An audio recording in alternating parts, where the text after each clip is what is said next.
Hi, my name is Catherine, and today I'm playing a visual novel called Stillwater. I'll share this work of interactive fiction here in two parts. From the description text below, you can find the trailer, author, publish date, and website links concerning this game. There are also a couple of content warnings, as this game is said to belong under the horror mystery category. I hope you are doing well, friend. Let's cozy up and enjoy this story together.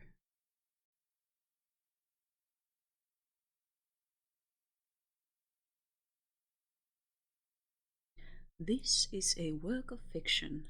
The resemblance to any real-life people is purely coincidental. This game contains depictions of horror, mature themes, violence, and strong language. Viewer discretion is advised. Okay, good to know. That was our content warning. Caretaker. I'm sorry, but I can't stay here anymore, Nina. I feel like I'm going crazy.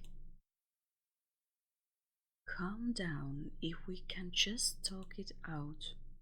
So many strange things keep happening after another. Every day there is this damn dripping sound. I thought it was just something leaking at first, but I check every faucet, every ceiling, every pipeline, and still I hear it everywhere, constantly echoing in my ears. Oh, but the water. I find random pools of water just appear out of nowhere, just like the dripping. But it's at night. It's at night when it comes. I don't know if it's my paranoia, but I swear I could hear footsteps walking along the hallways, walking on pools of water. They walk and they walk upstairs, then downstairs, and upstairs and downstairs and upstairs and downstairs and upstairs and downstairs. And it goes on and on and on and on like that. But somehow it does come to an end, and it ends all in front of your grandfather's room. I know that this is a lot, but you have to believe me.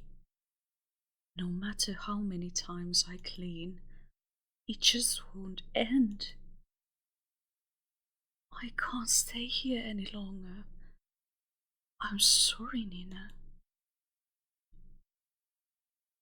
It's okay, I understand. Thank you for taking care of my grandfather. Nina, please listen to me. I don't know what's happening around here, but...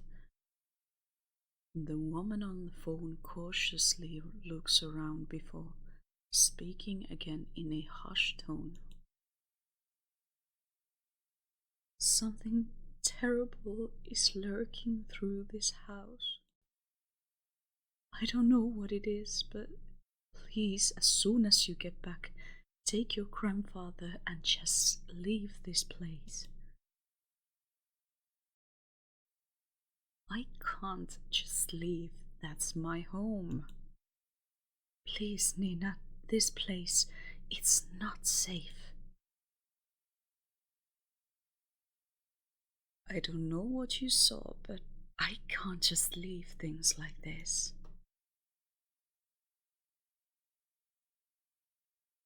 There's someone there. Is that the grandfather? What is going on? Oh, such a Immersive and spooky beginning. Love it. It's my home. It's my home.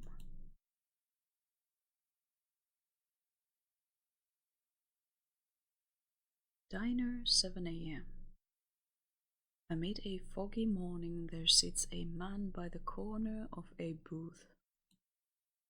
He drinks black coffee and, depending on his mood, occasionally orders a donut. And today, it was just black coffee. Oh, so this is perhaps our main character? Hugo. I love the facial expression. I swear I've never seen that amount of paperwork in my life. A freaking mountain worth of it. You're a valuable member of our team, Hugo. My foot. I'm starting to believe that I was bamboozled into joining their agency.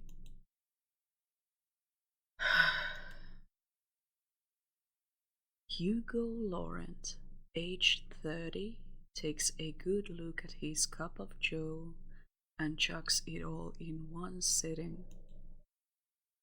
He then continues to grumble to himself about last night's grueling work at the office.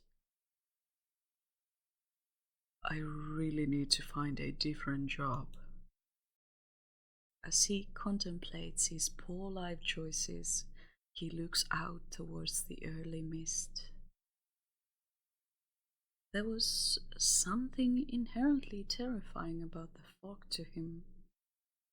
How it engulfs everything and nothing.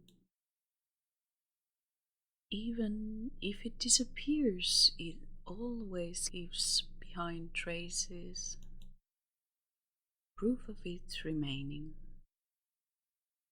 Even in a quaint little town like this, I can't even run from my fate, I guess. I guess this is our notebook. Okay. Hugo finally stares at the complete newspaper clippings he put together. Some of them from recent events, but mainly all were past headlines of missing person cases. No matter how many times I see this, it's still just as hard to look at. Fixating case after case, he can't help but remind himself that there is a reason for all of this. An all too personal reason. Seeing strange things come with a price. In the end, I'm the one doing this to myself. Sounds rough. Might if I join? His face. Oh.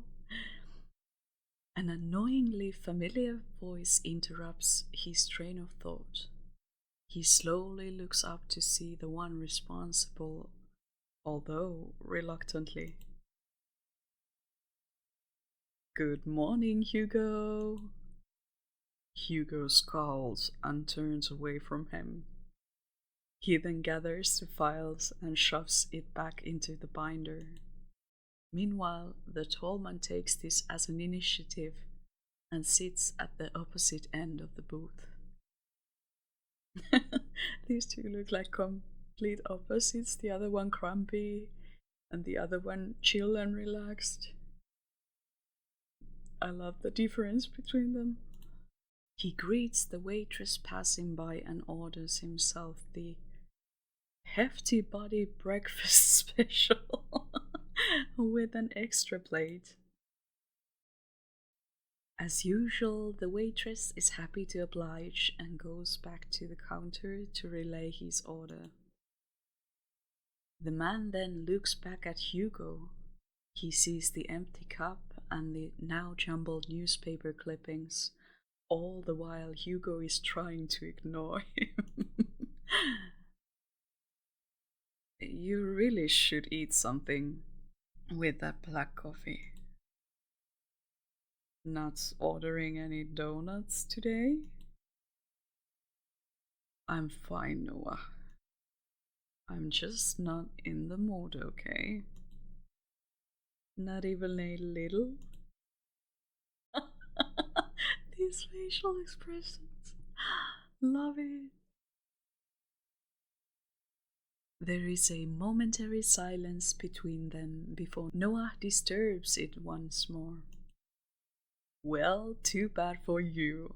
I ordered a big breakfast for the two of us. Two? Wow. As if the world could grace Noah with an even more perfect punchline, the food arrives. Why the hell did you order for the two of us? Just eat what you want to eat. Don't worry about me. Wow, this looks so delicious, right, Hugo? Are you even listening to me? Come on, we both know that if you don't eat now, who knows when you will, and I'm not about to let you faint again. So, open wide. Noah de Leon, age 27, a natural born charmer, is just as equally persuasive as he is threatening. With a pensive look, Hugo finally gives in and eats the generous spoonful without further complaints. It's good. Right? Good food will always help cheer you up. Damn him, I got swept away again. Oh, by the way, the G will be out for a business trip. She mentioned it will be for a couple of days. When did she tell you this? I didn't hear anything about it. Yesterday, I think. Yesterday? She told me to sort out the cabinets yesterday. She didn't mention anything about a business trip. I guess it was a pretty sudden one. Well, I mean, she did tell me to tell you. And lucky me, I know where you go every morning. You know what? I'm not surprised anymore. Well, what do you want to do? We technically have the day off. I'm gonna head back to the office. There's a couple of boxes I didn't get a chance to sort out. In that case, I'll come with you. Why? You could just rest for the day. And pass up this opportunity to get to know you better? With it. After their enlightening banter, the two of them finish their breakfast, pay for their meals, and head to Hugo's car. As Noah opens the door to the passenger seat, he notices a bloodhound sleeping inside. Doggy! Oh, so cute! The big dog stirs at the sound of the car opening and lazily stares at Noah. Oh, I'm sorry, big guy. Then he closes the door while trying not to make too much noise to disturb its occupant. Colby. His name is Colby. These three characters. I love them already. I'm invested into this story. I want to know more.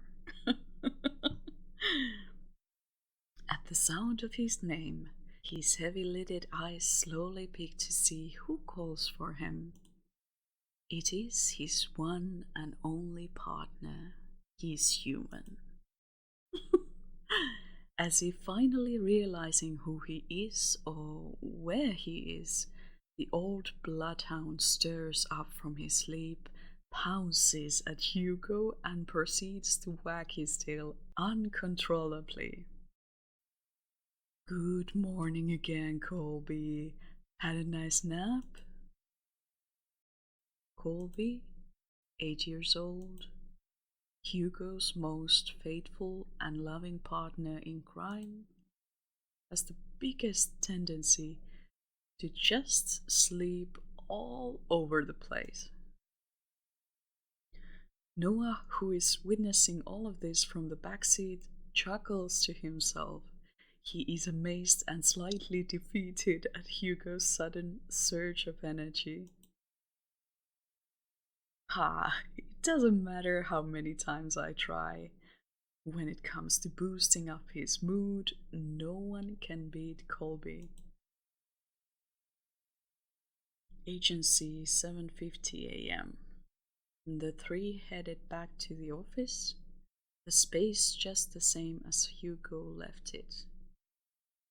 Okay, so we have a really nice looking office here, some coffee machines, computers, desktops. These look like the traditional IKEA boxes. And like the visual style is very nice in this game. Looking forward to see each new background, each new image. A decent organized mess. To his credit, for the amount of boxes he painstakingly went through, he believes he did a fair job. Albeit could have been better. Wow, you really outdid yourself, Hugo. It looks less crowded. Shut it, will you? I said I was gonna get to it. Thanks, boy. Before Hugo could continue to give deserved head pats, he notices someone.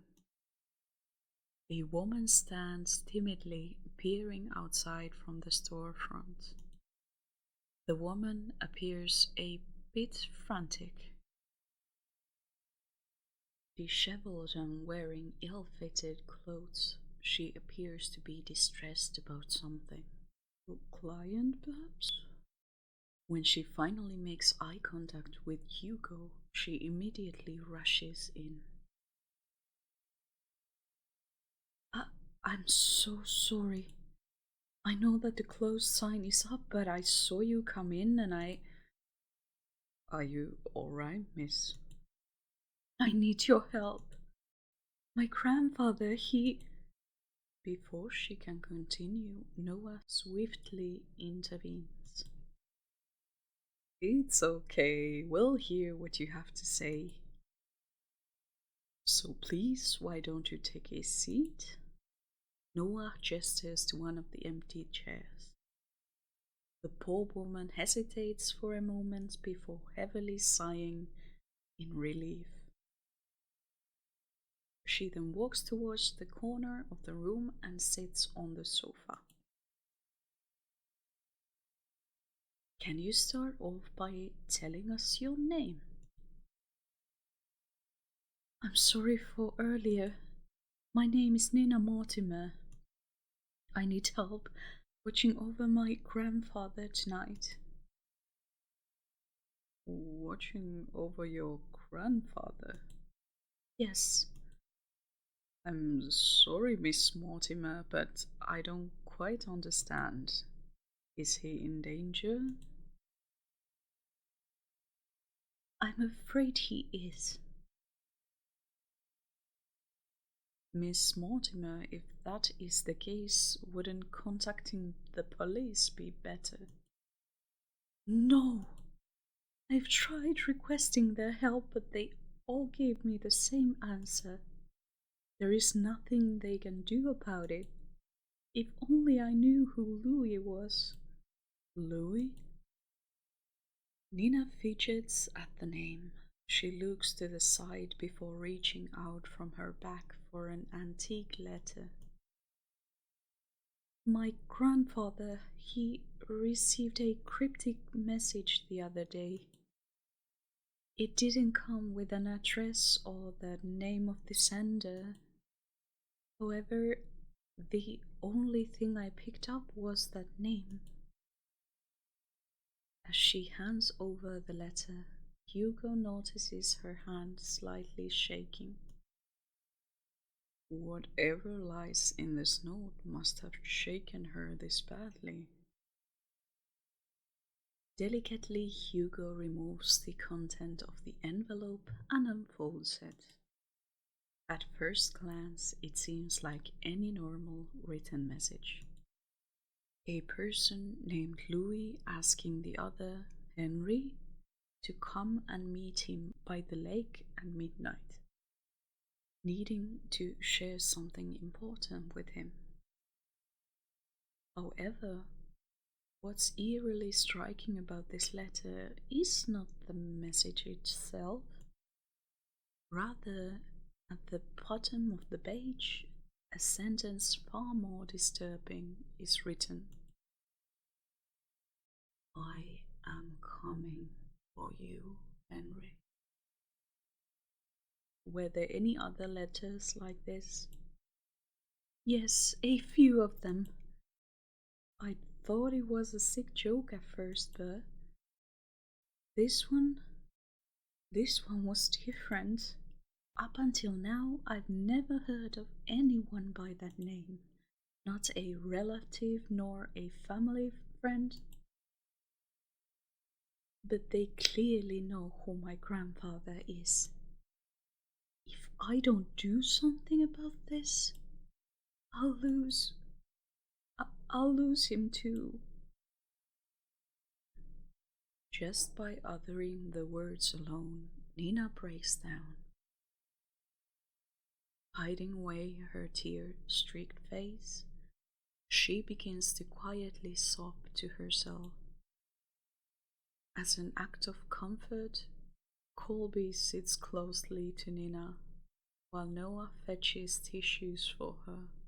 Aww, dogs are wise.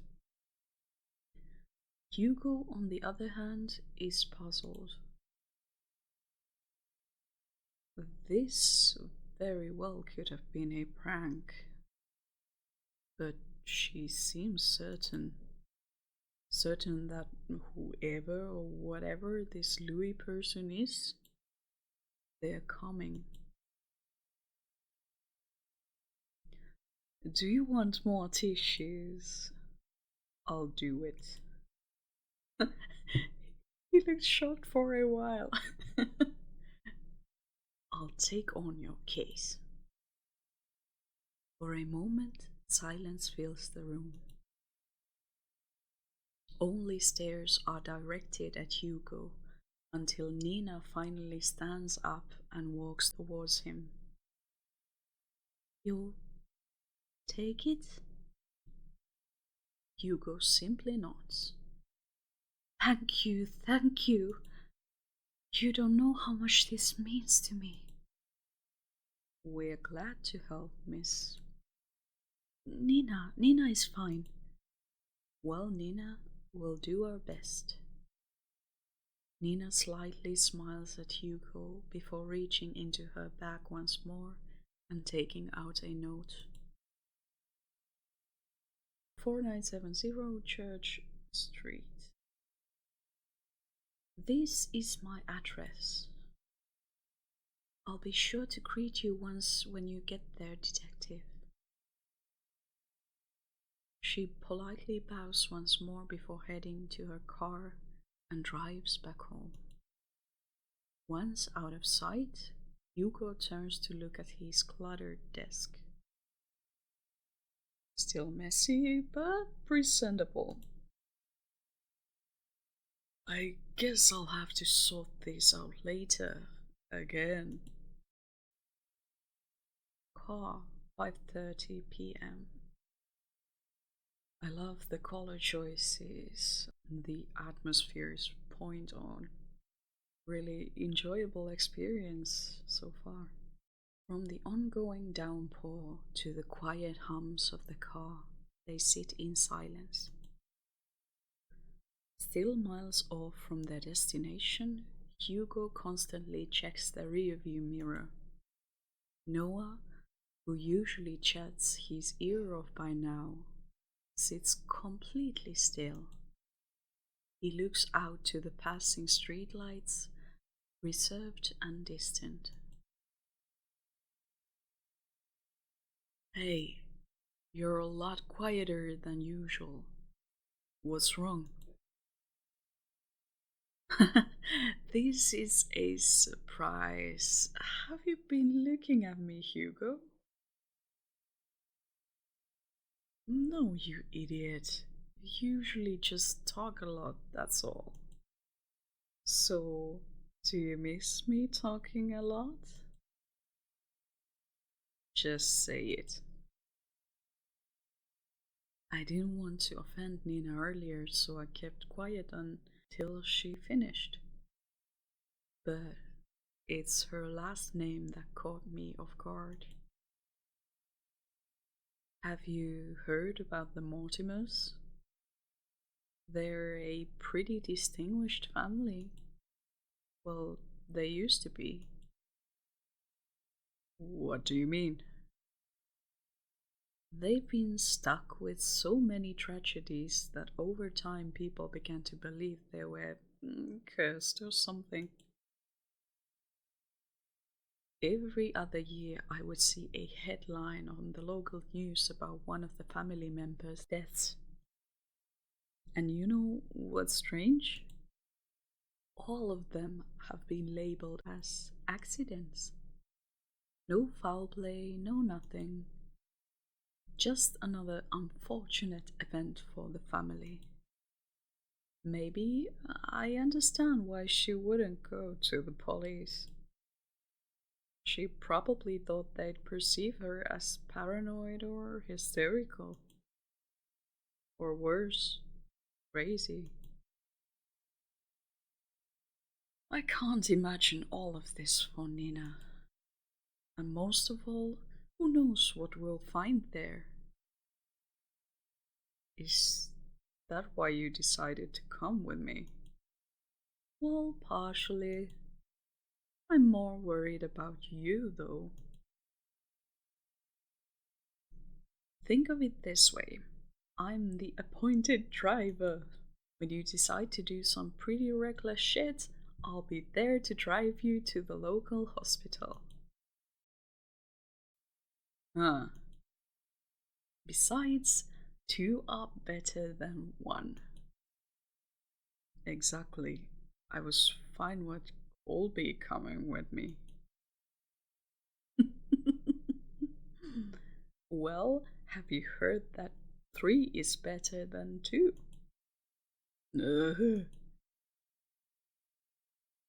Mortimer Estate, 6 p.m. Wow. All these windows, at least 2 or 3 stories, some statues, and a nice garden. Dark and ominous sky and pouring rain. Love it. Passing through countless dirt roads and steep cliffs, the estate reveals itself beyond the evergreen. Nestled and tucked away from prying eyes, it stands tall, looming from a distance. Hugo and Noah could only gaze at the sheer scale of the manor as they parked adjacent to Nina's car. Wow! And to think she came all this way just to request us? It took us more than a couple of hours to get here. Maybe she really didn't have a choice. What do you mean? Come on, she's waiting for us. Immediately after exiting the driver's seat, a sudden sharp pain weighs heavy on Hugo's chest. Grasping tightly at his coat, he begins to gasp for air. His gaze hazes as he leans close to the car. Like a fish drawn out from sea, he desperately heaves. But his ache he harbors pales in comparison to a pain far more excruciating. Is it the house? No. Something far more sinister. He feels it. Someone is watching him. A piercing gaze fixed on him, like leering at a buck and waiting to strike. I'll never forgive you. What the hell? Damn it already. I need to hurry or else. Hey, are you alright? Noah calls out to him, snapping him out of his fixated trance. Colby nudges his head against Hugo, whining with concern over his partner's well-being. Did you hear that just now? Hear what? That voice. It was so close to my ear, Is everything alright? Oh, I'm fine, don't mind me. I'm just a bit winded out from the trip, that's all. Well, I'd be happy to make you coffee at the very least. If it's no trouble? No, not at all. It's the least I can do. Once again, this subtle uneasiness from Nina surfaces. But before Hugo could get a chance to look further into it, she walked off towards the front porch without saying another word. Are you sure you're alright? You sounded like you were choking earlier. I said I'm fine. Besides, we're already here. We can't back out now. Listen to me. I think you should. Noah abruptly cuts his lecture short as he notices Nina stopping by the front door. She stands there silently, as if contemplating something. I know this may sound rude, but I didn't get a chance to know your names. Well, you were pretty out of it when you walked in. I'm really sorry about that. No worries. This is Detective Hugo Laurent. His assistant, Colby, and I am his second assistant, Noah de Leon. It seems so surreal, just like cartoon. Nina meekly smiles before turning away from them. I haven't been quite honest with you, Detective Laurent. Just like before, as if carefully choosing her next words, she decides that in this situation, words are not enough. You'll see for yourselves what I mean. And with that, Nina enters the house, leaving the tree to follow behind. Hugo is about to enter through the foyer when he feels a tug on his arm. Don't forget what I told you. If something happens, let me know right away. You'll be the first to know. And with that, Noah releases his grip on Hugo. They proceed to head in, not knowing what awaits them beyond the door. Greeted with a brightly lit hallway, Hugo notes that the interior is just as grand. Adorned with floral accents and antique paintings, it exudes an elegant charm found only in a resplendent house such as this. However, Hugo notices something even more distinct than the splendor. This house is much more terrifying inside than out. Please come this way. Raising themselves, they enter the dimly lit drawing room. At first glance, Hugo could not discern the silhouette situated at the far corner. However, on closer inspection, he now understands the reason for all of Nina's unsettling vagueness. Grandfather, we have guests. What is going on here? Sitting on the armchair is a young man. He is dressed in a white collared down dress shirt, tucked in with black slacks and black penny loafers. Staring only at the window, the young man sits there dazed with little acknowledgement of the people around him. Still, motionless, like a doll. Grandpa, these are the people I spoke of. This is Detective Laurent and his two assistants, Colby and Noah.